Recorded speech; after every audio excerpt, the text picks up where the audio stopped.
ലോകത്തുള്ള മുഴുവൻ സൃഷ്ടികളെയും സൃഷ്ടിക്കാനുള്ള കാരണം അതാ. ആകാശത്തെ സൃഷ്ടിക്കാനും ഭൂമിയെ സൃഷ്ടിക്കാനും ജിന്നിനെ സൃഷ്ടിക്കാനും മനുഷ്യനെ സൃഷ്ടിക്കാനും ലോകത്തുള്ള സർവ്വലോക കോടാനുകോടി ജീവജാലങ്ങള് അതിലേറ്റവും ഉത്തമനായി വലക്കത് കറംനാ ബനീ ആദം, അതിലേറ്റവും മഹാനായി ആദമിന്റെ മക്കളെ ഞാൻ സൃഷ്ടിച്ചതും എന്നെ അറിയാനാണെന്ന് അല്ലാഹു സുബ്ഹാനഹു വ തആല. അല്ലാഹുവേ പടച്ച തമ്പുരാനെ, ഉടമസ്ഥനെ, മദീനയുടെ പുൽക്കൊടികൾ പോലും പരിഞ്ഞു പോകുമ്പോ മദീന മുനവ്വറയുടെ താഴ്വാരത്തേക്ക് കടന്നു വന്നിട്ട് യാ റസൂലല്ലാഹ്, ഹബീബായ നബിയേ, നാൽക്കാലികൾ വിശന്ന് കരയുകയാണ്, വയലേലകൾ വറ്റി വരണ്ടു പോവുകയാണ്, ഞങ്ങൾക്കും മഴ വേണം തിരുദൂതരെ എന്ന് മദീനത്തിന്റെ സ്വാർത്ഥവാക സംഘം പറയുമ്പോ ആകാശത്തേക്ക് റിസാലത്തിന്റെ വിരൽ ഉയർത്തിയിട്ട് അല്ലാഹുവേ ചോദിച്ചാലും തളരാത്ത ഖജനാവിന്റെ ഉടമസ്ഥനെ തമ്പുരാനെ, ഈ ജനതക്കും മഴ വർഷിപ്പിക്കണേ എന്ന് ദുആ ചെയ്യുമ്പോ ഏത് റിസാലത്തിന്റെ പൂങ്കരങ്ങളാണോ, ഏത് റിസാലത്തിന്റെ നാവുകളാണോ കരത്തിന്റെ പുറകെ നാവിന്റെ റിസാലത്തിന്റെ നാവ് കൊണ്ട് മദീനയിൽ മഴ തിമിർപ്പിച്ച് വെയ്യവനെ തമ്പുരാനെ, അവസാനം മദീനയുടെ മലയോരങ്ങൾ മഴവെള്ളത്തിൽ തിമിർത്ത് കളിക്കുമ്പോ മദീനബിയെ യാ റസൂലല്ലാഹ്, അതേ മദീനത്തെ കോടി വന്ന് മദീനബിയെ ഞങ്ങൾക്ക് മഴ മതി, ഇത് നിർത്താൻ പറയൂ തിരുദൂതരെ എന്ന് പറയുമ്പോ അതേ റിസാലത്തിന്റെ വിരലുകൾ ആകാശത്തിന്റെ കാർമേഘത്തിന്റെ നേരെ പറയുമ്പോ അല്ലാഹുവേ മതി, അല്ലാഹുവേ നിന്റെ ഖജനാവിന്റെ നിർബാധമായ അനുസ്യൂതമായ പ്രവാഹം ഞങ്ങളുടെ വയറ് നിറച്ചു തമ്പുരാനെ, ഞങ്ങളുടെ വയലേലകൾ പുഷ്പിതമായി, ഞങ്ങളുടെ നാൽക്കാലികളുടെ വയറ് നിറഞ്ഞു അല്ലാഹുവേ മതി തമ്പുരാനെ എന്ന് പറയുമ്പോ ആവശ്യാനുസരണം മഴ നൽകിയിട്ട് അത് മദീനത്തിന്റെ മണ്ണിൽ നിന്ന് മതി എന്ന് തീരുമാനിച്ച ലോകത്തിന്റെ ഖജനാവിന്റെ ഉടമസ്ഥനെ തമ്പുരാനെ, അല്ലാഹുവേ നിന്നെ അടിമകൾ ഞങ്ങൾ, നിന്നെ കുറിച്ച് പറയാൻ വന്നവർ, നിന്നെ കുറിച്ച് കേൾക്കാൻ വന്നവർ, നിന്റെ ഹബീബിന്റെ മദ്ഹ് പറയാൻ വന്നവർ, അല്ലാഹുവേ ഈ മഴ നിന്റെ അനുഗ്രഹമാണ്, ഈ മഴ നിന്റെ ആദാബുമാണ്. ഒരു സമൂഹത്തെ നീ തകർത്തെറിഞ്ഞത് ഈ മഴ കൊണ്ടാണ് അല്ലാഹുവേ.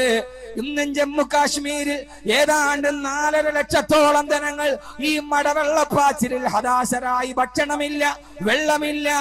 ഈ ജമ്മു കാശ്മീരിലെ ഗംഗാ നദീതടമടക്കമുള്ളവ ഏതാണ്ട് 1000 അടിയോളം മഴവെള്ളപ്പാച്ചിൽ വരുമ്പോഴും ഇന്ന് രാവിലെ പത്രത്തിലെ ഞെട്ടിപ്പിക്കുന്ന വാർത്ത, വെള്ളം കുടിക്കാനില്ലാതെ കാശ്മീരിലെ ജനങ്ങൾ പൊറുതിമുട്ടുകയാണത്രേ. എന്താണ് കേൾക്കുന്നത്? ഇതാണ് അല്ലാഹുവിനെ അറിയുക. കാശ്മീർ മുഴുവനും വെള്ളത്തിൽ മുങ്ങുമ്പോഴും വൈദ്യുതി നഷ്ടപ്പെട്ട് പർവ്വതത്തിന്റെ മുകളിൽ, കുന്നുകളുടെ മുകളിൽ ഓടിയെത്തിയവർ, അവർക്ക് കുടിക്കാൻ വെള്ളമില്ലത്രേ. പണ്ട് CH പറഞ്ഞ വാക്കുകൾ ഓർക്കുകയാണ്, വെള്ളം സർവത്ര, തുള്ളി കുടിക്കാനില്ലത്രേ. സീതി ഹാജിയാണെന്ന് തോന്നുന്നു, അദ്ദേഹം ഒരു സായിപ്പിന്റെ ഇംഗ്ലീഷ് പ്രസംഗം ട്രാൻസ്ലേഷൻ ചെയ്തതാണ്. വെള്ളം സർവത്ര, തുള്ളി കുടിക്കാനില്ലത്രേ. എല്ലായിടത്തും വെള്ളമാണ് സഹോദരങ്ങളെ. ഇതാണ് പടച്ച തമ്പുരാന്. അഫറഅയ്തും മാ തഹ്റുസൂൻ അൻതും തസ്റഊനഹു അം നഹ്നു സാരിഊൻ ലൗ നശാഉ ലജഅൽനാഹു ഹുതാമാ ഫളൽതും തഫക്കഹൂൻ. അല്ലാഹു പറയുകയാണ്, മനുഷ്യ ആകാശത്തേക്ക് നോക്കടാ, ആകാശത്ത് നിന്ന് മഴ വർഷിപ്പിക്കുന്നതാരാണ്? അഫറഅയ്തും മാ തഹ്റുസൂൻ, ആകാശത്ത് നിന്ന് അഫറഅയ്തുമുൽ മാ അല്ലദീ തശ്റബൂൻ അൻതും അൻസൽതുമൂഹു മിനൽ മുസ്നി അം നഹ്നുൽ മുൻസിലൂൻ. വിശക്കുമ്പോൾ ദാഹപരവശരാകുമ്പോ നിങ്ങൾ കുടിക്കുന്ന വെള്ളത്തുള്ളി നിങ്ങൾക്ക് തന്നതാരാണ്? അള്ളാഹുവിനെ അറിയുക എന്ന വിഷയം പറയുമ്പോ പെയ്തൊടിഞ്ഞു പോയ ഒരു ചെറിയ മഴത്തുള്ളിയുടെ മുകളിൽ സന്ദർഭോചിതമായിട്ട് ഞാൻ എന്റെ വിഷയത്തെ കൊണ്ടുപോവുകയാണ്. മഴത്തുള്ളി കാണുമ്പോൾ പടച്ച റബ്ബിനെ ഓർക്കുക. അള്ളാഹ് ചോദിക്കുകയാണ്, നിനക്ക് കുടിവെള്ളം തരുന്നതാരടാ? നീ വിളിക്കുന്ന പ്രാർത്ഥനാ ദൈവങ്ങളോ, നിന്റെ മനുഷ്യാവതാരങ്ങളോ, നിന്റെ ഏതെങ്കിലും അവതാരങ്ങളല്ല. ആകാശത്ത് നിന്ന് പെയ്യുന്ന മഴത്തുള്ളികളെ നിർണയിക്കുന്നത് ഞാനാ. അള്ളാഹ് ചോദിക്കുകയാണ്,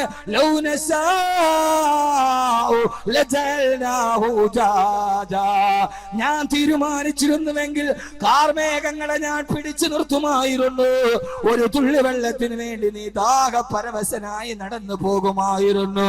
വെള്ളം എന്റെ അനുഗ്രഹമാണ്, മഴത്തുള്ളികൾ എന്റെ അനുഗ്രഹമാണെന്ന് അല്ലാഹു സുബ്ഹാനഹു വ തആല പറയുമ്പോ നിങ്ങൾക്കറിയുമോ എന്ന് എനിക്കറിയില്ല. അല്ലാഹു സുബ്ഹാനഹു വ തആല വിശുദ്ധമായ ഖുർആനിൽ ഒരു കഥ പറയുന്നുണ്ട്. സഖറഹ അലൈഹിം സബ്അ ലയാലിൻ വ സമാനിയത അയ്യാം. അള്ളാഹു പറയുകയാണ്, 7 രാത്രിയും 8 പകലും നീണ്ടു നിന്ന ഒരു പേമാരി തിമിർത്ത് പെയ്തപ്പോ ജമ്മു കാശ്മീര് 3 ദിവസമായി മഴ പെയ്തൊടിഞ്ഞപ്പോ കേന്ദ്രസേനക്ക് പോലും ആർക്കും നിയന്ത്രിക്കാൻ കഴിയുന്നില്ലത്രേ. സഹായിക്കാൻ പോയ കേന്ദ്രസേനയെ ജമ്മു കാശ്മീരിലെ സാധാരണ ജനങ്ങൾ ആക്രമിച്ചുവത്രേ, അവരെ പിടിച്ചു നിർത്തിയത്രേ. അള്ളാഹു പറയുകയാണ്, 3 ദിവസത്തെ പ്രളയം കൊണ്ട് ഇന്ത്യ രാജ്യത്തിന്റെ ശിരോഭാഗമായ കാശ്മീർ ഒറ്റപ്പെട്ടു പോകുമ്പോ അള്ളാഹ് പറയുകയാണ്, 7 പകലും 8 രാത്രിയും നീണ്ടു നിന്ന ഒരു പേമാരി. ആ പേമാരി പെയ്തപ്പെടാണ്, ആ മഴ പെയ്തപ്പെടാണ് കൊന്നത്തെങ്ങിനേക്കാൾ വലിപ്പമുള്ള അലംതറ കൈഫ ഫഅല റബ്ബുക ബിആദ് ഇറമ ദാതിൽ ലിമാദില്ലതി ലം യുഖ്ലഖ മിസ്ലുഹാ ഫിൽ ബിലാദ്. ഇതേവരെ ലോക ചരിത്രം കണ്ടിട്ടില്ലാത്ത, അടിവരയിട്ട് പഠിക്കുക, ഇതേവരെ ലോക ചരിത്രം കണ്ടിട്ടില്ലാത്ത അത്രയും ബൃഹത്തായ കൊന്നത്തെങ്ങിനേക്കാൾ വലിപ്പമുണ്ടായിരുന്ന മനുഷ്യരെ ആ മഴ കൊണ്ടാണ് ഞാൻ തകർത്തെറിഞ്ഞത്. ആ മഴയാണ് തകർത്തെറിഞ്ഞത്. എന്നിട്ട് അല്ലാഹു പറയുകയാ, ഞാൻ ഈ പറയുന്നത് ഖുർആൻ മാത്രം. വേറൊരു ഭാഗത്ത് ഒരു സമൂഹത്തെ തകർത്തെറിഞ്ഞ കഥ പറഞ്ഞിട്ട് നിന്നേക്കാൾ വലിയ നെഞ്ചൂക്കുള്ള, നിന്നേക്കാൾ കരുത്തുള്ള, നിന്നേക്കാൾ വലിയവരായ ഒരു ജനതയെ തെമ്മാടിത്തരം കാണിച്ചപ്പം മഴ കൊണ്ട് നശിപ്പിച്ചവനാ ഞാൻ. അതുകൊണ്ട് വഖുലിൽ ഹംദുലില്ലാഹ്. ഖുർആൻ അറിയുമെങ്കിൽ ഓതുക. അല്ലാഹു പറയുകയാണ്, വഅംതർനാ അലൈഹിം മതറാ. അവർക്ക് ഞാൻ മഴ പെയ്തപ്പോ ആ മഴ കൊണ്ട് ഞാൻ അവരെ തകർത്തെറിഞ്ഞപ്പോ മഴ പെയ്യുന്നത് കണ്ടാൽ വഖുലുൽ ഹംദുലില്ലാഹ്, നിങ്ങളെല്ലാം അൽഹംദുലില്ലാഹ് എന്ന് പറയണേ. ഏത് സമയത്തും മഴ പെയ്താലും പോരേടെ മുസ്ലിം ജമാഅത്തിന്റെ സംഘാടക സമിതിക്കുണ്ടാവാം, റബ്ബേ ഈ സമയത്തും മഴ പെയ്തു പോയല്ലോ, രണ്ടാമത് മാറ്റിവെച്ച പരിപാടിയാ, നഊദു ബില്ലാഹ് തോന്നുന്നുണ്ടാവും. ഞാൻ പറയുന്നു, മഴ പെയ്യുന്നത് കണ്ടാൽ ആ സമയത്ത് നിങ്ങൾ പറയേണ്ടതെന്താ? ഞാനല്ല, അല്ലാഹ് പറയുകയാ, വഖുലിൽ ഹംദുലില്ലാഹ് അൽഹംദുലില്ലാഹ് അൽഹംദുലില്ലാഹ് അൽഹംദുലില്ലാഹ്. സർവസ്തുതിയും നിനക്കാണ് തമ്പുരാനെ. എന്തുകൊണ്ടാ പറയേണ്ടത്? ശാസ്ത്രത്തിന്റെ കണക്കനുസരിച്ച് ഏറ്റവും താഴെയുള്ള മേഘം 10,000 കിലോമീറ്റർ മുകളിലാ നിൽക്കുക. ഏറ്റവും താഴ്ഭാഗത്തുള്ള മേഘം 10,000 കിലോമീറ്റർ മുകളിലാണ്. അവിടെ നിന്നൊരു മഴത്തുള്ളി താഴോട്ട് വരുമ്പോ 1 മണിക്കൂറിൽ 900 കിലോമീറ്റർ സ്പീഡിലാ ഒരു മഴത്തുള്ളി വരിക. ആ മഴത്തുള്ളി അതേ വരുന്ന സ്പീഡിലെങ്ങാനും നമ്മുടെ തലയിലെങ്ങാനും വന്നു പതിച്ച പൊന്നുമോനെ, നിന്റെ തലച്ചോറ് ചിതറിപ്പോകുന്ന വേഗതയാ. അത്രയും വേഗതയിൽ അല്ലാഹു വിടുന്ന ഈ മഴത്തുള്ളി മനുഷ്യൻ താമസിക്കുന്ന ഭൂമിയുടെ 1 കിലോമീറ്റർ മുകളിലെത്തുമ്പോ 1 മണിക്കൂറിൽ 900 കിലോമീറ്റർ എന്ന സ്പീഡ് 1 മണിക്കൂറിൽ 7 കിലോമീറ്റർ ആയി കുറയുകയാണ്. ആ സ്പീഡ് കുറഞ്ഞ മഴത്തുള്ളിയാണ് നമ്മുടെ തലയിലെത്തുക. അപ്പൊ ആദ്യഗോത്രം തകർന്നതെങ്ങനെയാ? അവരെ മുകളിലെത്തിയപ്പോ 1 കിലോമീറ്റർ മുകളിലെത്തിയപ്പോ അല്ലാഹു മഴത്തുള്ളിയുടെ വേഗത കുറച്ചില്ല. വേഗതയിൽ വന്ന മടത്തുള്ളി തലയിൽ തെറിച്ച് തലച്ചോറ് ചിതറിത്തെറിച്ചു മരിച്ചപ്പോ അള്ളാഹു പറയുകയാണ്, നിങ്ങൾക്ക് ഞാൻ ആ സംവിധാനം ഒരുക്കി തന്ന് ആ മടത്തുള്ളി 1 കിലോമീറ്റർ മുകളിലെത്തുമ്പോ വേഗത കുറച്ച് തന്ന എന്നെ വഖുലിൽ ഹംദുലില്ലാഹ്, നിങ്ങൾ സർവസ്തുതിയും എനിക്കാണെന്ന് പറഞ്ഞോ എന്ന് അള്ളാന്റെ വിശുദ്ധ ഖുർആൻ. അതുകൊണ്ട് ചുരുക്കത്തിൽ ഞാൻ എന്റെ പ്രിയപ്പെട്ട സഹോദരങ്ങളോട് പറഞ്ഞത് പോരേടത്തെ പള്ളി മദ്രസയിൽ ഏതാണ്ട് 4ാം ക്ലാസ്സിൽ പഠിക്കുമ്പോ നമ്മൾ ചെന്നിരിക്കുമ്പോ ആദ്യമായി പലകബെഞ്ചിലിരിക്കുമ്പോ ഉസ്താദ് പറയാറുണ്ട്, ഈമാൻ കാര്യങ്ങൾ പഠിപ്പിക്കുമ്പോ, ഇസ്ലാം കാര്യം പഠിപ്പിക്കുമ്പോ അന്ന് നമ്മൾ ആദ്യമായിട്ട് കേട്ടതാണ് തുഅ്മിന ബില്ലാഹ്, അല്ലാഹുവിലുള്ള വിശ്വാസമാ. ഈമാൻ കാര്യത്തിൽ ഒന്നാമത്തെ കാര്യം അല്ലാഹുവിലുള്ള വിശ്വാസമാ. എന്താ പടച്ചറപ്പിലുള്ള വിശ്വാസം? എന്താ പൊന്നുമോനെ, പടച്ചറപ്പിന്റെ വിശ്വാസം എന്ന് പറഞ്ഞാൽ ആകാശത്ത് തിമിർത്തു പെയ്യുന്ന മഴത്തുള്ളികളുടെ പുറകില് പോലും എല്ലാം അറിയുന്ന സർവജ്ഞാനിയായ സർവവ്യാപിയായ എന്റെ അല്ലാഹുവിന്റെ ഇടപെടലുണ്ടെന്ന് മനസ്സിലാക്കിയിട്ട് ആദ്യം പറഞ്ഞ ഹദീസിലേക്ക് തന്നെ തിരിച്ചു വരട്ടെ. അല്ലാഹു പറയാണ്, എന്നെ എല്ലാവരും അറിയണമെന്ന് തീരുമാനിച്ചപ്പോ ആ തീരുമാനത്തിന്റെ ഭാഗമായിട്ടാണ്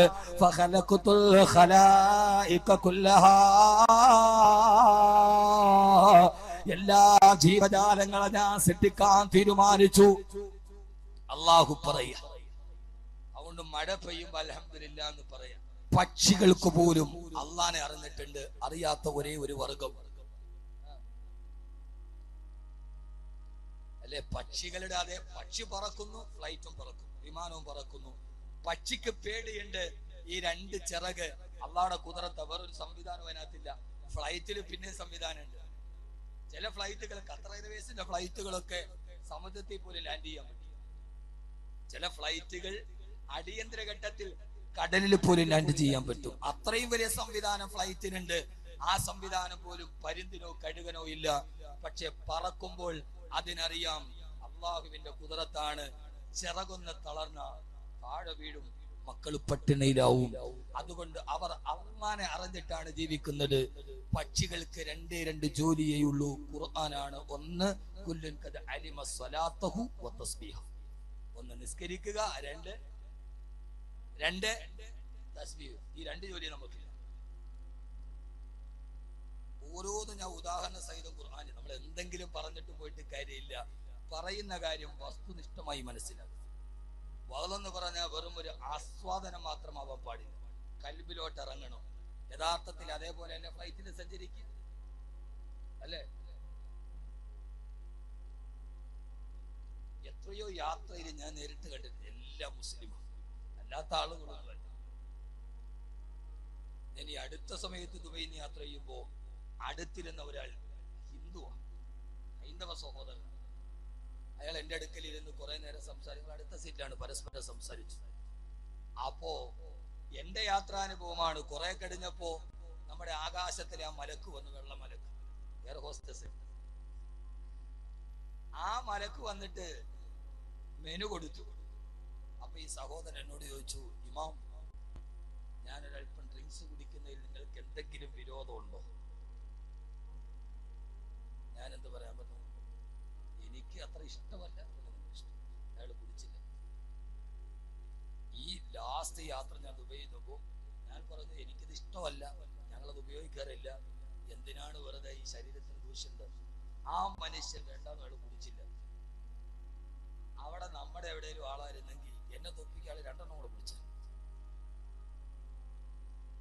മലപ്പുറം ജില്ലയിലെ പള്ളിയിൽ വേൾഡ് കപ്പ് നടക്കുമ്പോൾ അതിന്റെ മിനാരത്തിന്റെ മുകളിൽ ജുമാ നമസ്കാരത്തിന് ശേഷം പള്ളിയുടെ നേരെ ഓപ്പോസിറ്റ് മലപ്പുറത്തെ ചെറുപ്പക്കാര് ഫ്ലെക്സ് കെട്ടി. എന്താണെന്നറിയോ, വല്ലാക്ക അങ്ങനെ പലതും പറയും, പക്ഷെ കപ്പ് ബ്രസീലിന് തന്നെ. ഫ്ലെക്സ് കെട്ടി. അന്നത്തെ വെള്ളിയാഴ്ച ഖത്തീബ് വേൾഡ് കപ്പിനെതിരെ സംസാരിച്ചു.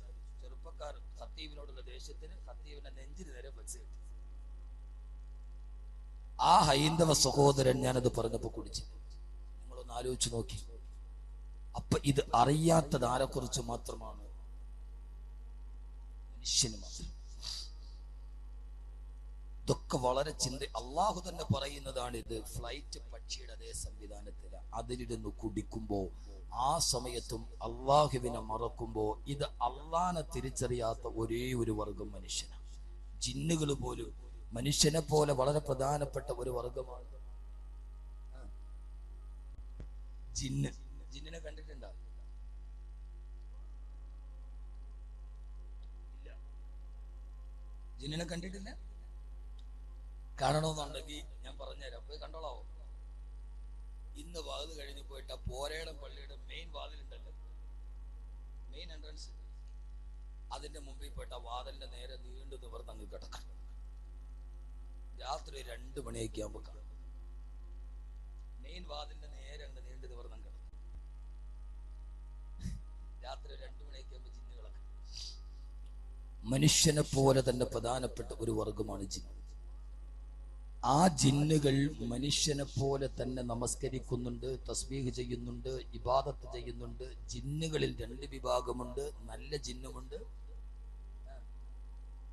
മോശം ജിന്നുമുണ്ട്. മനുഷ്യരിൽ തന്നെ നല്ല ആളുകളും തെമ്മാടികളും ഉള്ളതുപോലെ ജിന്നുകളിൽ നല്ല ജിന്നുമുണ്ട്, മോശമായ ജിന്നുകളുമുണ്ട്. ഈ മോശമായ ജിന്നുകളെയാണ് ഈ പലപ്പോഴും ചാത്തന്മാരെന്നൊക്കെ പേരിൽ സേവ നടത്തുന്ന ആളുകൾ മോശമായ ജിന്നുകളെ കുറിച്ചിട്ടാണ് ഇത് പറയുന്നത്. അതൊക്കെ വേറെ വലിയ വിഷയം. ആ വിഷയത്തിലേക്ക് നമുക്ക് തൽക്കാലം നടക്കണ്ട. പെണ്ണുങ്ങൾ സമാധാനമായിട്ട് ഉറങ്ങിക്കൊണ്ട് രാത്രി. ആ ജിന്നുകളിൽ പ്രധാനപ്പെട്ട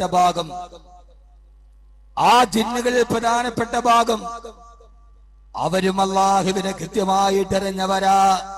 ആദരവായ പ്രവാചകൻ നബി മുഹമ്മദ് മുസ്തഫ,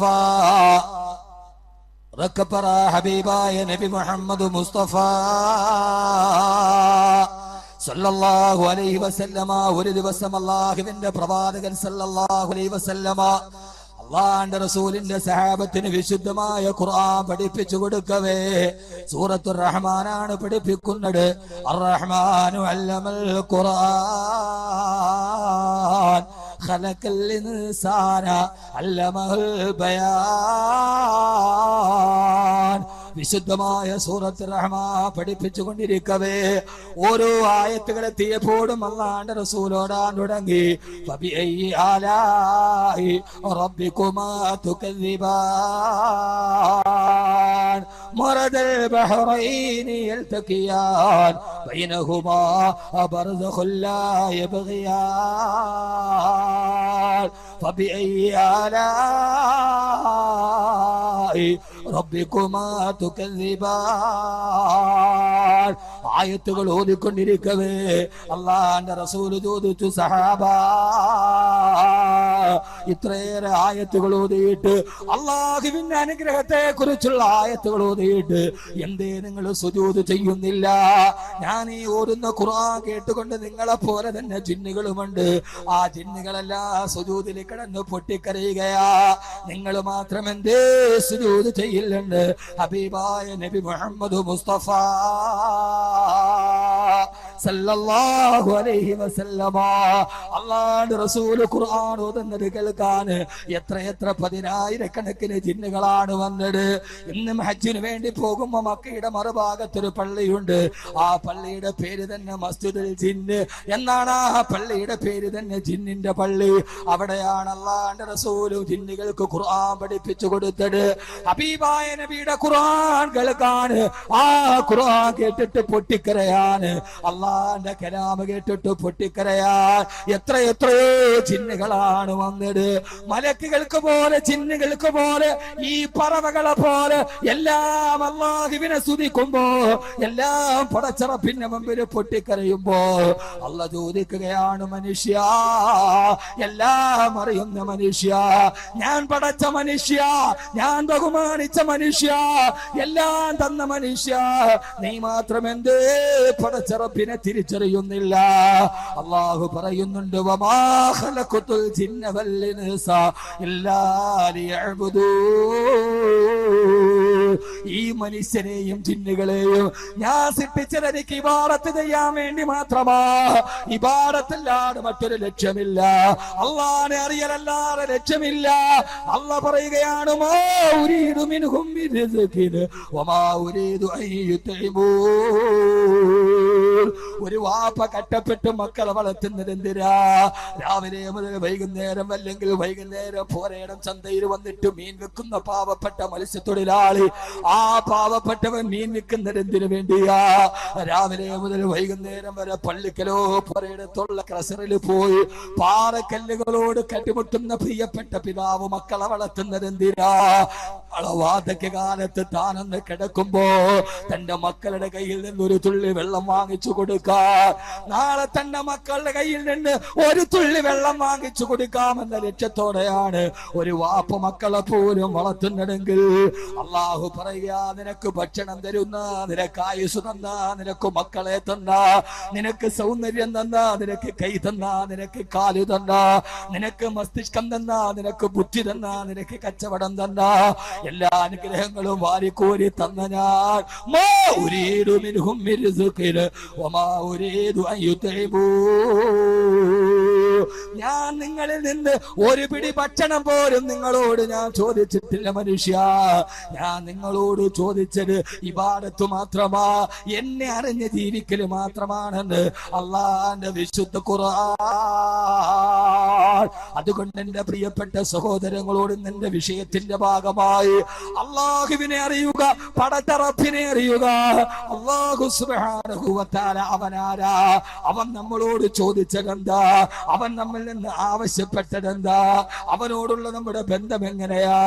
അള്ളാഹു നമുക്കത് അറിയാൻ, അത് ജീവിതത്തിൽ പകർത്താൻ അള്ളാഹു തൗഫീഖ് നൽകി അനുഗ്രഹിക്കുമാറാകട്ടെ. അള്ളാഹു തൗഫീഖ് നൽകി അനുഗ്രഹിക്കുമാറാകട്ടെ. അള്ളാഹുവിനെ അറിയേണ്ടതിന്റെ പ്രധാനപ്പെട്ട ഭാഗം,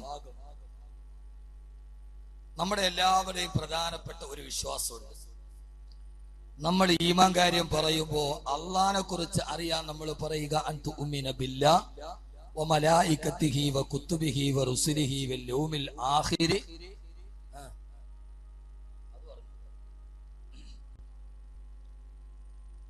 വൽ ഖദരി ഖൈരിഹി വ ശർരിഹി മിനല്ലാഹി തആല. അല്ലാഹുവിൽ വിശ്വസിക്കുക, മലക്കുകളിൽ വിശ്വസിക്കുക, കിതാബുകളിൽ വിശ്വസിക്കുക, ഖിയാമത്ത് നാളിൽ വിശ്വസിക്കുക, അവസാനം വൽ ഖദരി ഖൈരിഹി വ ശർരിഹി മിനല്ലാഹി തആല. നന്മയാകട്ടെ തിന്മയാകട്ടെ അത് മുഴുവനും അല്ലാഹുവാണ് എനിക്ക് ജീവിതത്തിൽ നിശ്ചയിച്ചത് എന്ന ബോധം നമ്മുടെ ജീവിതത്തിൽ ഉണ്ടാവുക. വൽ ഖദരി ഖൈരിഹി വ ശർരിഹി മിനല്ലാഹി തആല. എല്ലാവരും പഠിക്കുന്ന ഒരു പാഠവാ നമ്മുടെ ജീവിതത്തിൽ വരുന്ന നന്മ, നമുക്കുണ്ടാകുന്ന ക്ഷേമം, നമുക്കുണ്ടാകുന്ന ക്ഷാമം, നമ്മുടെ ആരോഗ്യം, നമ്മുടെ രോഗം, നമ്മുടെ സമ്പത്ത്, നമ്മുടെ ദാരിദ്ര്യം, നമ്മുടെ സങ്കടം, നമ്മുടെ സന്തോഷം, നമ്മുടെ സുഖം, നമ്മുടെ ദുഃഖം, ഇതെല്ലാം എനിക്ക് സുഖം തന്നതും എൻ്റെ റബ്ബ എനിക്ക് ദുഃഖം തന്നതും. ഞാൻ പറയുന്ന വിഷയം നമ്മുടെ ജീവിതത്തിന്റെ സമാധാനത്തിന്റെ ഏറ്റവും പ്രധാനപ്പെട്ട ഒരു ഭാഗമാണ്. വേറൊരു വിഷയം ഞാൻ പറയാം, എൻ്റെ വിഷയത്തിലേക്ക് കടക്കാൻ. ഞാൻ ഇന്ന് പറയുന്ന വിഷയം നമ്മുടെ മനസ്സിന്റെ സമാധാനത്തിന്, എന്നെ കേൾക്കുന്ന എൻ്റെ പ്രിയപ്പെട്ട ചെറുപ്പക്കാരുടെ, സഹോദരങ്ങളുടെ, സഹോദരിമാരുടെ മനസ്സിന്റെ ഒരു സമാധാനം. അല്ലാഹുവേ, നീ അറിയാതെ ഒരു കരിയില പോലും എൻ്റെ ജീവിതത്തിൽ എൻ്റെ തലയിൽ വന്ന് വീഴില്ല. ഈ കാണുന്ന റബ്ബർ മരത്തിൽ നിന്ന്, ഈ കാണുന്ന പ്ലാവിൽ നിന്ന് ഒരു ഇല താഴോട്ട് വീണാൽ പോലും അതറിയുന്നതാരാ? പറ, ഉറക്കെ പറ. അല്ലാഹുവാണ് എന്ന ഒരു ചിന്ത നമ്മുടെ ഹൃദയത്തിലോട്ട് ഇറങ്ങുമ്പോഴേ നമ്മുടെ ജീവിതത്തിന് സമാധാനമുള്ളൂ. ഇല്ലെങ്കിൽ എന്നും അസ്വസ്ഥതയായിരിക്കും. നമ്മുടെ ജീവിതത്തിൽ എന്തു വന്നാലും, ഏത് പ്രശ്നം വന്നാലും, ഏത് പ്രയാസം വന്നാലും, സന്തോഷം വന്നാലും, സങ്കടം വന്നാലും, അത് ആരിലേക്കാ? ഇതാണ് അള്ളാഹനെ അറിയുക എന്നുള്ള പ്രധാനപ്പെട്ട വിഷയം. ഇത് ഖുർആനിൽ നിന്ന് നമുക്ക് പഠിക്കാം. ഒരു സൂറത്ത് നമ്മൾ 2 മണിക്കൂർ കേട്ടിട്ട് പോകുമ്പോൾ നമ്മുടെ ചിന്തയിൽ എന്തെങ്കിലും പഠിക്കണം. ഞാൻ പറയുന്ന ഖുർആൻ മാത്രമേ ഉള്ളൂ, വേറെ ഒരു വിഷയം ഞാൻ കൈകാര്യം ചെയ്യുന്നില്ല. നമ്മുടെ ജീവിതത്തിൽ സുഖവും ഉണ്ടാവും, പിന്നെന്തുണ്ടാവും? ഒക്കെ ഉണ്ടാവും. ഒരു കയറ്റവും ഉണ്ടാവും, ഒരു ഇറക്കവും ഉണ്ടാവും. ചിലപ്പോ നമ്മുടെ ജീവിതത്തിന്റെ തുടക്കം ഭയങ്കര സന്തോഷം, അവസാനം ഞാൻ ഖുർആനിൽ ഒരു കഥ പറയാം. ഖുർആൻ ആ സൂറത്ത് തുടങ്ങുന്നത് തന്നെ ഇങ്ങനെയാണ്. രാവിലെ ഒരു വീട്, ഖുർആന്റെ കാരിയോഗ്രഫി അങ്ങനെ, ആ വീട്ടിൽ രാവിലെ എല്ലാവരും ഉറക്കമുണർന്നു. വാപ്പയും ഉണർന്നു, ഉമ്മയും ഉണർന്നു, മക്കളും രാവിലെ എഴുന്നേറ്റു. രാവിലെ എഴുന്നേറ്റ ഉടനെ വാപ്പയുടെ അടുക്കലേക്ക് വാപ്പയുടെ പ്രിയപ്പെട്ട മകൻ ഓടി വന്നു. ശ്രദ്ധിക്കുന്നുണ്ടോ? ശ്രദ്ധിക്കുന്നുണ്ടോ? ഓടി വന്നിട്ട് പറഞ്ഞു, വാപ്പ, ഖുർആനാണ്, ഇന്നലെ രാത്രിയിൽ ഞാനൊരു സ്വപ്നം കണ്ടു. എന്താണ് മോനെ സ്വപ്നം? ഇന്നി റഅയ്തു അഹദ അശറ കൗകബ. വാപ്പ, ഞാൻ ഈ പറയുന്ന വിഷയം സൂറത്ത് യൂസുഫാണ്. ഒരു കുടുംബ ജീവിതത്തിൽ, ഒരു കുടുംബത്തിന്റെ പശ്ചാത്തലത്തിൽ അള്ളാഹും അവരും തമ്മിലുള്ള ബന്ധത്തിന്റെ ഇടപെടൽ എന്താണെന്ന്, യൗക്കൂബ് നബിയുടെ കുടുംബമാണ്, ആ കുടുംബത്തിന്റെ സ്ഥാനത്ത് നിങ്ങളുടെ കുടുംബത്തെ വെക്കണം. യൗക്കൂബ് നബിയുടെ കുടുംബത്തിൽ അള്ളാഹുമായിട്ടൊരു ബന്ധത്തിൽ വന്ന മാറ്റങ്ങളാണ് ഞാൻ പറയുന്നത്. പറയണ മനസ്സിലാവുന്നുണ്ടോ? അല്ലാതെ എന്തെങ്കിലുമൊക്കെ പറഞ്ഞു. അപ്പൊ യൗക്കൂബ് നബിയുടെ കുടുംബത്തിൽ ഇതിനകത്ത് വാപ്പയുണ്ടെങ്കിൽ യൗക്കൂബ് നബിയുടെ സ്ഥാനത്ത് നിങ്ങളാവണം വാപ്പ. മക്കളുണ്ടെങ്കിൽ അത് യൂസുഫ് നബിയുടെ സ്ഥാനത്താവണം.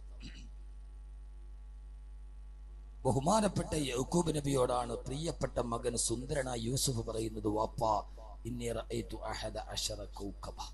ഇന്നലെ രാത്രിയിൽ 11 നക്ഷത്രങ്ങളെ ഞാൻ സ്വപ്നം കണ്ടു. വശംസ വൽ ഖമറ, സൂര്യനെയും ചന്ദ്രനെയും ഞാൻ കണ്ടു. വാപ്പ, റഅയ്തുഹും ലി സാജിദീൻ, അവ എൻ്റെ മുമ്പിൽ സുജൂദ് ചെയ്യുകയാണ്. നിങ്ങളൊന്ന് ആലോചിച്ചു നോക്ക്, നമ്മൾ ഏറ്റവും പ്രതീക്ഷയോടെ വളർത്തുന്ന നമ്മുടെ മകൻ രാവിലെ വന്നിട്ട്, ഉപ്പ, ഞാൻ ഇന്നലെ ഒരു സ്വപ്നം കണ്ടു, ഉമ്മ, ഞാൻ ഇന്നലെ ഒരു സ്വപ്നം കണ്ടു, ആ സ്വപ്നം നല്ല സ്വപ്നമെന്ന് പറയുമ്പോൾ നമ്മുടെ ഹൃദയത്തിന്റെ ഉള്ളിലുണ്ടാകുന്ന ഒരു സന്തോഷം, അള്ളാഹു നമ്മുടെ മക്കളെ കൊണ്ട് നമുക്ക് സന്തോഷിക്കാൻ അള്ളാഹു തൗഫീഖ് നൽകട്ടെ. ആമീൻ പറ ഉറക്കെ. അള്ളാഹു നമ്മുടെ മക്കളെ കൊണ്ട് നമുക്ക് സന്തോഷിക്കാൻ അള്ളാഹു തൗഫീഖ് നൽകട്ടെ. നമ്മുടെ മക്കളെ കൊണ്ട് ദുഃഖിക്കുന്ന ഒരവസ്ഥയും അള്ളാഹു നമ്മളിൽ ആർക്കും വരുത്താതിരിക്കട്ടെ. ആ വാപ്പയുടെ മനസ്സിന്റെ സന്തോഷം എത്രയാ. എന്റെ മോൻ, അവന്റെ മുമ്പിൽ സൂര്യനും ചന്ദ്രനും സുജൂദ് ചെയ്യാം. വാപ്പ മോനോട് പറഞ്ഞു, മോനെ, ലാ തഖ്സുസ് റുഇയാക അലാ ഇഖ്വതിക ഫയകീദു ലക കൈദാ. സൂറത്ത് യൂസുഫ്. മോനെ, നീ ഈ കണ്ട സ്വപ്നത്തിന്റെ കാര്യം നിന്റെ സഹോദരങ്ങളോട് പറയണ്ട, അവർക്ക് ചിലപ്പോ നിന്നോട് വൈരാഗ്യം തോന്നിയേക്കാം. പശ്ചാത്തലം വീണു. ആ വാപ്പ് ഭയങ്കര സന്തോഷത്തില എൻ്റെ മോൻ. അതാണ് നമ്മുടെ ജീവിതത്തിന്റെ സന്തോഷ കാലഘട്ടം. അള്ളാഹു നിലനിർത്തി തരട്ടെ, അള്ളാഹു നിലനിർത്തി തരട്ടെ. ഉറക്കെ ഇവിടെ നിന്നാ നമ്മുടെ വിഷയം കടന്നു പോവുക. ആ സമയത്ത് വാപ്പ പറഞ്ഞു, മോനെ, നിന്റെ സഹോദരങ്ങളോട് ഈ വിഷയം നീ പറയാൻ പാടില്ല. കുറെ കഴിഞ്ഞു, സഹോദരങ്ങൾ എങ്ങനെ അറിഞ്ഞു. ആ വാപ്പയെയും മോനെയും നിങ്ങൾ പഠിക്കണം. ഈ ചരിത്രത്തിൽ നേരെ പഠിക്കാനായിട്ട് നാളെ നമുക്ക് ഇതിന്റെ ബാക്കി പറയാം. ആ സമയത്ത് അവര് രണ്ടുപേരും, ആ വാപ്പയും ആ മകനും, അവര് തമ്മിൽ ഒരു വലിയ ബന്ധമുണ്ട്. ആ ബന്ധമേരാ ഇസ്ലാമിന്റെ പാതയിലൂടെ യൗക്കൂബ് നബി തന്റെ മകനായ യൂസുഫിനെ വളർത്തിയിട്ടുണ്ട്. ചെറുപ്പകാലത്തിൽ തന്നെ തന്റെ വീടിന്റെ ഉള്ളിൽ അള്ളാഹിനെ കുറിച്ച് പഠിപ്പിച്ചിട്ടുണ്ട്. ഉറപ്പാ. അത് നമുക്ക് പിന്നീട് ഒരു സംഭവം വരുമ്പോ ഞാൻ പറയാം. അവസാനം സഹോദരങ്ങളെ വിവരമറിഞ്ഞു. എല്ലാവർക്കും അറിയാം. ഞാൻ പൂർണ്ണമായ ചരിത്രത്തിലോട്ട് കടക്കുന്നില്ല. അവരെയും വിളിച്ചുകൊണ്ട്, യൂസുഫിനെ വിളിച്ചുകൊണ്ട് കാട്ടിൽ പോയി. അവിടെ പോയി യൂസുഫിനെ അവരെടുത്ത് കിണറ്റിലിടാൻ തീരുമാനിച്ചു. അല്ലേ? അങ്ങനല്ലേ കഥ? അല്ലാഹു പറയുകയാണ്, പൊന്നുമകനെ വഹമലൂഹു വൽഖൂഹു ഫീ ഗയാബത്തിൽ ജുബ്ബ്. അള്ളാഹു പറയുകയാ, സന്തോഷത്തിന്റെ എല്ലാവിധ കാലഘട്ടത്തിലൂടെ യൗക്കൂബ് നബി നടന്ന് അവസാനം തന്നെ മകന് വരാനിരിക്കുന്ന ഏറ്റവും വലിയ ഭാവിയൊത്തിട്ട് ആ ഉപ്പ സന്തോഷത്തോടെ ഇരിക്കുമ്പോ, അള്ളാഹുവേ, എന്റെ പൊന്നുമോ വളർന്നു വരുമ്പോ നാളെ ഒരു വലിയ സാഹചര്യവും പ്രശസ്തിയും തന്നെ തേടിയെത്തുമെന്ന് യൗക്കൂബ് നബിക്കറിയാം. ആ സന്തോഷത്തിൽ എങ്ങനെ ഇരിക്കുമ്പോഴാ സഹോദരങ്ങൾ വന്നിട്ട് ബഹുമാനപ്പെട്ട യൂസുഫിനെ വിളിച്ചുകൊണ്ട് നായാട്ടിന് പോകുന്നത്. പാതിരാ സമയത്ത് വനാന്തര ജലത്തിന്റെ നടുവിലൂടെ കൊണ്ടുപോവുകയാ. ആ സമയത്ത് സഹോദരങ്ങൾ പറഞ്ഞു, യൂസുഫിനെ നമുക്ക് കൊന്നുകൊള്ളാമെന്ന് പറയുമ്പോ സ്നേഹമുള്ള മൂത്തചേട്ടൻ പറയുകയാ, വേണ്ട വേണ്ട, ഈ യൂസുഫിനെ നമുക്ക് കിണറ്റിലേക്ക് ഇടാം. എന്റെ പ്രിയപ്പെട്ട സഹോദര സഹോദരി, 9 വയസ്സ് പ്രായമാണ് യൂസുഫിന്. 9 വയസ്സ് പ്രായമായ യൂസുഫ് അലൈഹിസ്സലാത്തു വസ്സലാമിന് അന്നൊരു പ്രവാചകനല്ല, നുബുവത്തിന്റെ ബാലപാഠം പോലും പഠിച്ചിട്ടില്ല. ആരാരും കടന്നു വരാത്ത വിശാലമായ കാട്ടിലൂടെ കൊണ്ടുപോവുകയാ. 9 സഹോദരങ്ങൾ കൂടി 9 വയസ്സുള്ള പ്രിയപ്പെട്ട യൂസുഫിനെ കിണറ്റിലേക്ക് ഇടാൻ പോകുമ്പോ ആരാരും കടന്നു വരാത്ത വിശാലമായ വിജനമായ കൊടുങ്കാടാ. ആ കാട്ടിന്റെ നടുവിൽ വിശാലമായ പൊട്ടക്കിണറ്റിന്റെ മുമ്പിലേക്ക് മകനായ 9 വയസ്സുകാരനായ യൂസുഫിനെ എടുത്തു വെക്കുകയാ. ആ യൂസുഫിനെ എടുത്തു വെക്കുമ്പോ 9 വയസ്സുകാരനായ യൂസുഫ് നോക്കുമ്പോ താഴേടാ പൊട്ടക്കിണറ്റില് സർപ്പങ്ങൾ മുഴുവനും തലവിലെത്തിയാടുകയാ. സഹോദരങ്ങളെങ്ങാനും കൈവിളുന്നയച്ചാ യൂസുഫ് പൊട്ടക്കിണറ്റിലാ. അവിടുത്തെ പാമ്പുകളും തേളുകളും കടിച്ചു തിന്നാ കാത്തു നിൽക്കുകയാ. എന്റെ പ്രിയപ്പെട്ട ചെറുപ്പക്കാരാ, ആ കുടുംബത്തിന്റെ കഥ അല്ലാഹു പറഞ്ഞിട്. ഏതാണ്ട് 60ഓളം ആയത്തുകളിൽ ഒരു കുടുംബത്തിന്റെ കഥ പറഞ്ഞിട്. അത് വെറുതെ കഥ രസിക്കാനല്ല. ഈ പോരിടത്ത് കെട്ടപ്പെട്ടിട്ടും മക്കളെ വളർത്തുന്ന, ഭാര്യയെ സ്നേഹിക്കുന്ന ഒരു കുടുംബത്തിന്റെ ഉള്ളിൽ പ്രതീക്ഷയോടെ മക്കളെ വളർത്തുന്ന ഇരിക്കും നിങ്ങൾക്കും ഒരു വലിയ ഗുണപാഠം പറയാനാ. 9 വയസ്സുള്ള യൂസുഫിനെ ഓത്ത് കൊതിക്കാനാ. താഴോട്ട് നോക്കിയാൽ പൊട്ടക്കിണറാ, വിളിച്ചാൽ ഒരാളെ പോലെ സഹായിക്കാനില്ലാത്ത കൊടുങ്കാടാ. സഹോദരങ്ങളൊന്ന് വിരളയച്ചാ 9 വയസ്സുകാരൻ യൂസുഫ് കിണറ്റിലേക്ക് പോവുകയാ. ആ സമയത്ത് യൂസുഫിനെ പഠിപ്പിച്ചു കൊടുത്തു. യാക്കൂബ് നബി ഒരു പാഠം പഠിപ്പിച്ചിട്ടുണ്ട്, വാപ്പ പഠിപ്പിച്ചിട്ടുണ്ട്. ആ സമയത്തെല്ലാം രക്ഷയാരുടെ മുമ്പിലാ, പടച്ചിറപ്പിന്റെ മുമ്പിലാ. ആരാരും സഹായിക്കാനില്ലാത്ത പ്രതിസന്ധിയുടെ ഘട്ടത്തിൽ രക്ഷിക്കാൻ കഴിയുന്ന ഒരേ ഒരു രക്ഷിതാവ് റബ്ബാ എന്ന് വാപ്പ 9 വയസ്സുകാരനായ മോനെ പഠിപ്പിച്ചു വിട്ടിട്ടുണ്ട്. ആ പൊന്നുമോൻ പൊട്ടക്കിണറ്റില് സഹോദരങ്ങളൊന്ന് വിരളമെത്തിയാ, അവരൊന്ന് വിരളം നയച്ചാല് കിണറ്റിലേക്കാ. ആ സമയത്ത് ആകാശത്തേക്ക് വിരളുയർത്തിയിട്ട് കണ്ണുയർത്തിയിട്ട് 9 വയസ്സുകാരനായ യൂസുഫ് വിളിക്കുകയാണ്, യാ വാദിദ കുല്ല മൗജൂദ്, യാ വാദിദ കുല്ല മൗജൂദ്. അല്ലാഹുവേ, ഉടമസ്ഥനെ തമ്പുരാനെ, ഗതികെട്ട് വിളിച്ചാൽ ആ വിളിക്കും മറുപടി കൊടുക്കുന്നവനെ തമ്പുരാനെ, ഞാനിതാ പൊട്ടക്കിണറ്റിലേക്ക് എന്റെ സഹോദരങ്ങൾ എന്നെ എറിയാ പോവുകയാ. നീ അല്ലാതെ എനിക്ക് മറ്റാരുമില്ല അല്ലാ,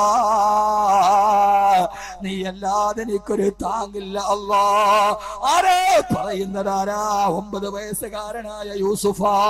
എന്നെ കേൾക്കാനെത്തിയ പോരോടത്തെ പ്രിയപ്പെട്ട പിതാക്കന്മാര്, മാതാക്കന്മാരെ, കൊതിച്ചുകൊള്ളുക. 9ാമത്തെ വയസ്സില് ഒരാരുമില്ലാത്ത കാടിന്റെ നടുവിൽ അള്ളാനെ വിളിക്കുന്നൊരു പൊന്നുമോനെ നമുക്ക് കിട്ടുവോ? എന്റെ മകനും 9 വയസ്സ് പ്രായമാ. നിങ്ങളുടെ മക്കളും ആ പ്രായം കഴിഞ്ഞവരുണ്ട്, കഴിയാത്തവരുണ്ട്. ഒരു പ്രതിസന്ധി ഘട്ടത്തിൽ അള്ളാന്ന് വിളിക്കാവുന്ന പാകത്തിൽ നമ്മുടെ മക്കളെ വളർത്താൻ നമുക്ക് കഴിഞ്ഞിട്ടുണ്ടോ? ഞാൻ എന്റെ നഫ്സിനോട് തന്നെ ആദ്യം പറയുകയാ, പൊന്നുമോന് യൂസുഫ് വിളിക്കുകയാണ്, അല്ലാഹുവേ അല്ലാഹുവേ അല്ലാഹുവേ, നീ അല്ലാതെ എനിക്കൊരു തുണയില്ല റബ്ബേ. 9 വയസ്സുകാരനായ പൊന്നുമോന്റെ കണ്ണുനീരണിഞ്ഞപ്പോ അല്ലാഹു പറഞ്ഞു, ജിബ്രീലേ പറന്നിറങ്ങുക, യൂസുഫിനെ സംരക്ഷിക്കുക. ജിബ്രീൽ അലൈഹിസ്സലാത്തു വസ്സലാം അർശിന്റെ മുകളിൽ നിന്ന് താഴോട്ട് പറന്നിറങ്ങി. അതേ സമയത്ത് തന്നെ സഹോദരങ്ങളെ കൈയച്ചിട്ട് യൂസുഫിനെ കിണറ്റിലേക്ക് ഇട്ടു. ഇനി പിന്നീട് ജിബ്രീൽ പറയട്ടെ, ജിബ്രീൽ അലൈഹിസ്സലാത്തു വസ്സലാം പറയുകയാ, ഓ സമയത്ത് കിണറിന്റെ മുകളിൽ നിന്ന് കുഞ്ഞിനെ ആളുകൾ താഴേക്ക് ഇട്ടു. അർശിന്റെ മുകളിൽ നിന്ന് ഞാനും ഭൂമിയിലേക്ക് പറന്നിറങ്ങി. പക്ഷേ കിണറിന്റെ അടിത്തട്ടിൽ ആദ്യം എത്തിയത് ഞാനാണെന്ന് മുഖറബുൽ അംലാക്ക് മലക്ക് ജിബ്രീൽ അലൈഹിസ്സലാത്തു വസ്സലാം താഴെ വന്ന ജിബ്രീൽ യൂസുഫിനെ കയ്യിൽ താങ്ങിയെടുത്തു. ഫജലസ്തു അല സഹറ, എന്നിട്ടൊരു പാറക്കെട്ടിന്റെ മുകളിലേക്ക് ഇരുന്നു. പേടിക്കണ്ട യൂസുഫേ, പേടിക്കണ്ട യൂസുഫേ, പേടിക്കണ്ട യൂസുഫേ. എന്റെ പ്രിയപ്പെട്ട സഹോദരങ്ങളെ, 9ാമത്തെ വയസ്സിൽ പോലും അള്ളാന്റെ ദർബാറിൽ നിന്ന് ജിബ്രീലിനെ വിളിച്ചിറക്കാൻ അള്ളാഹുവാണ് വലുത്. എനിക്ക് പടച്ചിറപ്പുണ്ടെന്ന് തീരുമാനിക്കാൻ ഒരു കുടുംബത്തിന് കഴിഞ്ഞെങ്കിൽ ആ കഥ പറയാനാണ് സൂറത്ത് യൂസുഫ് അവതരിപ്പിച്ചത്. 8ാമത്തെ വയസ്സായി കഴിയുമ്പോ തങ്ങളുടെ മക്കളെ ചാനലുകളിലേക്ക് പറഞ്ഞു വിടുന്ന, നാളെ ചാനലിന്റെ പ്രതീക്ഷയായി മക്കളെ വളരുന്നതിനും കാത്തുവരുന്ന എന്റെ പ്രിയരെടുത്ത മുസ്ലിം ഉമ്മ, 9 വയസ്സുകാരനായ യൂസുഫ് അല്ലാഹനെ പഠിച്ചത് വിടനില്ല. ഈ ബൈത്തുൻ നുബുവ, 9 വയസ്സുകാരനായ യൂസുഫ് വളർന്നിട്ട് നുബുവത്തിന്റെ വീട്ടിലാണ്. ആ വീടാണ് ദാറു യഅ്ഖൂബ്. 9 വയസ്സുകാരനായ മോൻ ആ സമയത്ത് അള്ളാനെ വിളിക്കണമെന്ന് പഠിപ്പിച്ച പാഠശാല ഏതാ? പറ, ഏതാ പാഠശാല? ഏതാ? ദാറുൻ നുബുവ, നുബുവത്തിന്റെ വീട്. ആ വീട് യഅ്ഖൂബ് നബിയുടെ വീട്. അപ്പൊ അള്ളാനെ അറിയുക എന്ന വിഷയത്തിന്റെ പ്രഥമ പാഠശാല നമ്മുടെ വീടായി മാറി. നമ്മുടെ വീട്ടിൽ അള്ളാനെ നമ്മൾ പഠിപ്പിക്കുന്നോ ഇല്ലയോ എന്നാണ് നമ്മുടെ പ്രഥമ ചർച്ച. അള്ളാഹു നമുക്ക് ചിന്തിക്കാനുള്ള ബോധം നൽകട്ടെ. ഈ പച്ച പരിഷ്കാരത്തിന്റെ ഓട്ടപ്പാച്ചിലിന്റെ ഇടയിൽ നമ്മുടെ മക്കളെ എന്തൊക്കെയോ ആക്കാനുള്ള ഒരു ആഗ്രഹത്തിന്റെ ഇടയിൽ നമ്മുടെ മക്കളെ അള്ളാനെ കുറിച്ച് പഠിപ്പിക്കാനും ഖുർആൻ പഠിപ്പിക്കാനും നമുക്ക് സമയമുണ്ടായില്ല എന്നതാണ് പ്രധാനപ്പെട്ട ഒരു ദുര്യോഗം. നിങ്ങൾക്ക് മനസ്സിലാകുന്നുണ്ടോ? ഉണ്ടാ? അതുകൊണ്ട് ഇനിയെങ്കിലും ഉണർന്ന് പ്രവർത്തിച്ചില്ലേ നിങ്ങളുടെ മക്കൾ നിങ്ങൾക്ക് നഷ്ടപ്പെടും. ഇത് വാപ്പ വെള്ളം അടിക്കും, മോൻ അച്ചാറ് തൊട്ടു കൊടുക്കും. വാപ്പാക്ക് അച്ചാറ് നാക്കി തൊട്ടു കൊടുക്കണത് വാപ്പായും മോനും കൂടെ ഒന്നിച്ച് കള്ളു കുടിക്കുന്ന സുഖം. എനിക്കറിയാം, അറിയാവുന്നതാണ്, വല്ലതും അറിയാത്തത്. എന്താണ് ആ സമൂഹത്തിന്റെ അവസ്ഥ? ഞാൻ വേറെ ഒരു സയൻസോ ടെക്നോളജിയോ ലോകാവസാനം ഒന്നും പറയുന്നില്ല.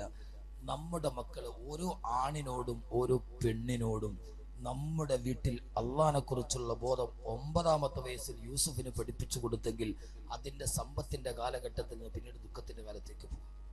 നമ്മളോ നമ്മുടെ ജീവിതത്തിൽ നമുക്ക് ഏറ്റവും വലിയ ഫിത്നയുടെ കാലഘട്ടമായത്,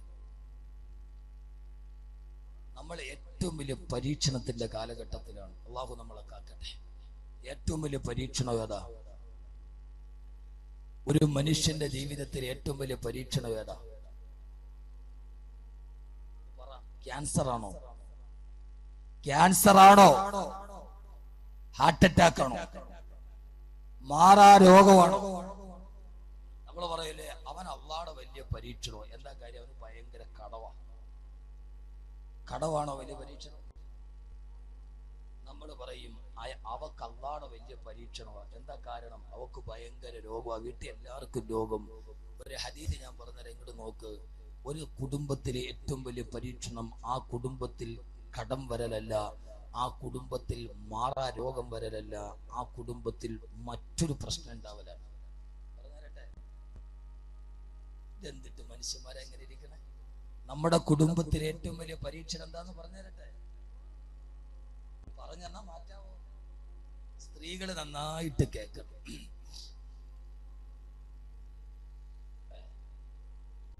സ്ത്രീകൾ നന്നായിട്ട് പറഞ്ഞുതരട്ടെ. ധാരണകളൊക്കെ ഒന്ന് മാറണം. യഥാർത്ഥത്തിൽ പരീക്ഷണം മാറാ രോഗമല്ല, കടമല്ല. നമ്മുടെ മക്കള് അള്ളാഹിനെ കുറിച്ച് വളരാത്തതിന്റെ പ്രധാനപ്പെട്ട കാരണവും ഇതാ. ആദരവായ പ്രവാചകൻ നബി മുഹമ്മദ് മുസ്തഫ, ആദരവായ പ്രവാചകൻ നബി മുഹമ്മദ് മുസ്തഫ സല്ലല്ലാഹു അലൈഹി വസല്ലം ഒരു ദിവസം സഹാബത്തിനോട് പറഞ്ഞു, സഹാബ വഇന്നകും മുബ്തലീതും ബിഫിത്നത്തിൽ നിങ്ങൾ വല്ലാത്ത പരീക്ഷണങ്ങൾ കൊണ്ട് ജീവിതത്തിൽ ബുദ്ധിമുട്ടിക്കപ്പെട്ടവരാ.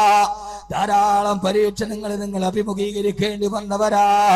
അബൂജഹലിന്റെയും ഉത്ബത്തിന്റെയും ശൈബത്തിന്റെയും ഒക്കെ കഠിനമായ പീഡനങ്ങൾക്ക് വിധേയരായി തങ്ങളെ കുറ്റപ്പെടുത്ത മണൽക്കാറ്റിലേക്ക് വലിച്ചെറിയപ്പെട്ട സഹാബത്തിനോട് അല്ലാഹുവിന്റെ റസൂൽ പറഞ്ഞു, സഹാബാ, നിങ്ങളെ ദീനിനു വേണ്ടി വല്ലാതെ കട്ടപ്പാട് അനുഭവിച്ച് പരീക്ഷിക്കപ്പെട്ടവരാ. നിങ്ങളെ തീച്ചൂളകളിലേക്ക് വലിച്ചെറിയപ്പെട്ടിട്ടുണ്ട്, നിങ്ങളുടെ ശരീരം പിച്ച് ചിന്തപ്പെട്ടിട്ടുണ്ട്, നിങ്ങളുടെ കൈകാലുകൾ വെട്ടിമുറുക്കപ്പെട്ടിട്ടുണ്ട്. സഹാബാ, അതിനെല്ലാം നിങ്ങൾ അതിജീവിച്ചവരാ, അതിനെയെല്ലാം നിങ്ങളെ തരണം ചെയ്തവരാ. പക്ഷേ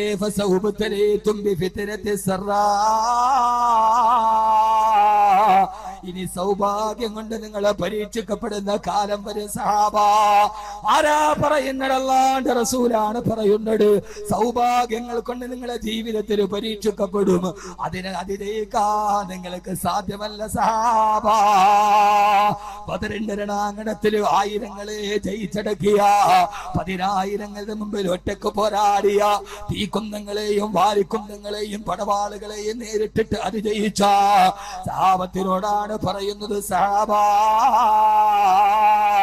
ബദറിൽ ജനിച്ച, ഹുനൈനിൽ ജയിച്ച, ഖന്തക്കിൽ ജയിച്ച, അഹ്സാബിൽ ജയിച്ച സഹാബാ,